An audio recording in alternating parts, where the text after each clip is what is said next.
Magandang araw mga kaibigan. Bigyan natin ng reaction opinion itong post ng JMA News. Pahayag ito ng UP Professor, Political Science Professor patungkol kay Senator Escudero. Para kay UP Department of Political Science Professor Jane Encinas Franco, hindi perfect fit, hindi karapat-dapat na maging presiding officer sa impeachment trial ni Vice President Sara Duterte, si Senator Chis Escudero. Ito ang pahayag ng propesora. May bagahe siya di ba? Yung issue ng fourth wheel nung nakaraang kongreso at saka siyempre yung flood control issue na nakakabit sa kanya. Sa akin, ang pinaka-importante na mag-preside sa impeachment, hindi whether abogado o hindi, kundi yung may integridad. Mahirap makuha yun so kailangan yun talaga ang pinaka-importante, integridad. At alam nyo, ang daming 7,700 ang nag-react, 6,100 ang nag-like. Ako rin nag-like. Agree ako. 1,200 lang ang tumatawa. Integridad ang kailangan. So, ano ngayon ang integrity ni Senator Escudero? Marami ang nagsasabi na pinili niya ang kanyang kaligtasan kasi nga sinasabi palagi ni Boying Rimulya na naka-ready na ang kasong isasampa sa kanya. O ngayon, nasaan yung kaso? May naisampa na ba? Wala. Bakit? Yun na yung hinala ng karamihan. Safety na siya. Yung paglipat bakod niya ay para iligtas ang sarili sa kaso. Ganyan silang dalawa ni Senator Villanueva. Yun ang perception ng karamihan. Perception lang yun. Kaya nga, kung ganyan ang perception mo sa taong bayan, may integridad ka ba? Tumi, wala. Noon, meron. Nung wala pa itong paglipat bakod, bilib na bilib ako kay Senator Escudero nung una. Yung nung 2024, di ba, nagkaroon ng kudita, naalis si Senator Subiri dahil sa hindi niya sinusunod ang powers that be, yung yung charter change, People's Initiative, hindi umusad sa Senado. Kaya nagalit ang powers that be, taga Malacanang, tinanggal siya. Subiri ang ipinalit, Escudero. Yun din. May paninindigan din si Escudero. Hindi mahawakan ng leeg ng Malacanang. Hindi rin umusad ang People's Initiative at charter change. At yung mga panahon yun, saludo ako kay Escudero. Ito, noong 19th Congress, yung impeachment trial ni BP Sara, gusto ng mga kongresista, forthwith. Simulan kaagad.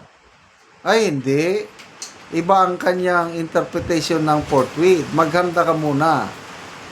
Binabati ko siya noon tungkol sa forthwith.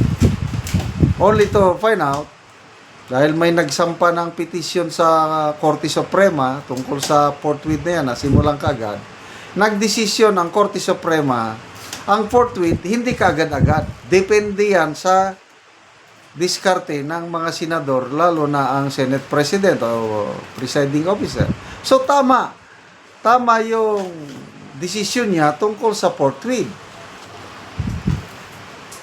Sinangayunan ng Korte Suprema. So, yun yung mga panahon na yung integrity niya is kapuri-puri. Para sa akin lang ito kapuri-puri. Lalo na nung nagsalita siya against kay Martin Romualdez. Hindi tayo papayag na paluloko kay Martin Romualdez. Ibubulgar natin ang kanyang niloloko niya ang taong bayan. Di ba? May napakagandang privilege speech niya sa Senado. Binabanatan niya si Martin Romualdez. Bilib na bilib ako. Yan. Yan ang integrity. Kaya lang, nabura. Para sa akin lang ito nabura ang lahat.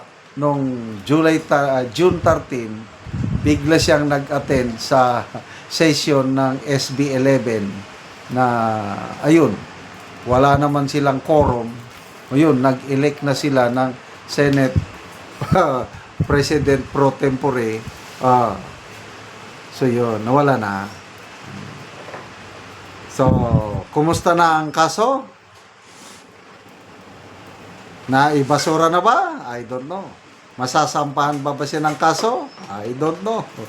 Bahala na ang taong bayan na pumusga. Magbasa tayo sa mga comments. Sara Bordios, very much agree, Professor. No integrity and credibility. No way a Senate impeachment presiding officer. Mia Mac, totally agree, Professor. Also, I would choose either Gatchalian or Mazin Mali. Trust Cayetano more because in my opinion, he has shown more consistency and integrity. Ano pa? Alvin Morente, tama. Pia Cayetano or her brother Alan. Jing Habel, for me, it's Pia Cayetano. Mel Jane Estacio, for me, it's Rodante Marcoleta. Ella Landa, it should be Cayetano. He's the most knowledgeable among the senators. Okay, so I totally agree, sabi ni Omeng, Professor. Pero kung ang basis... So, salamat po, Professor Franco, sa inyong payag. Agree kami, taong bayan sa iyo. Salamat mga kaibigan sa inyong pagsubaybay sa channel nito. Nakakatulong kayo ng malaki sa tribong Talandig ng Bukidnon dahil ang sweldo natin sa channel nito is pantulong po sa tribo. Namimigay tayo ng libreng yero at pako para makapagpatayo sila ng mas maayos na tirahan. Panoorin nyo ang video na ito. Karon mauna ni sila ang natagaan og yero. So dagan digid ni sila.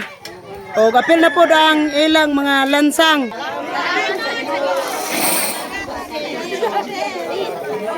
Pasalamat sila sa Ginoo ug sa nagtabang sa yero. Sumuuna ni ang mga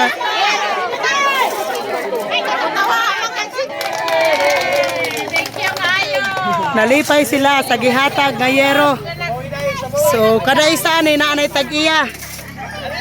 Naanay mga lansang, yero. So kompleto na.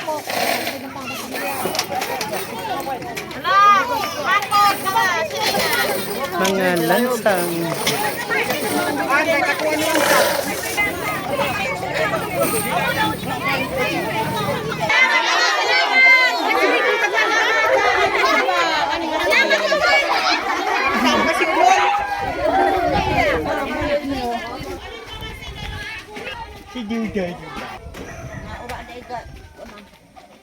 Karon mao na ni ang balay ilang ante nga ang ilang yero tungod sa kanang buslot na, so gisapawan na lang nila og silupin.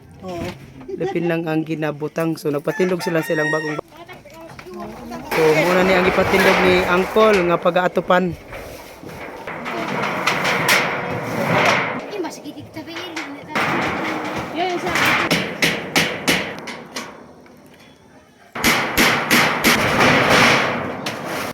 Karon naman nagit sa pag-atop ang among ginahatag nga yero ilang ante. Mat, kay nakabot na ko, itabangan ko sa sin. Mat sa Ginoo. Pila na day anti katuig itong imong balay nga silupin lang ang imong ginasapaw? So unom na ka tuig. So salamat kayo ante.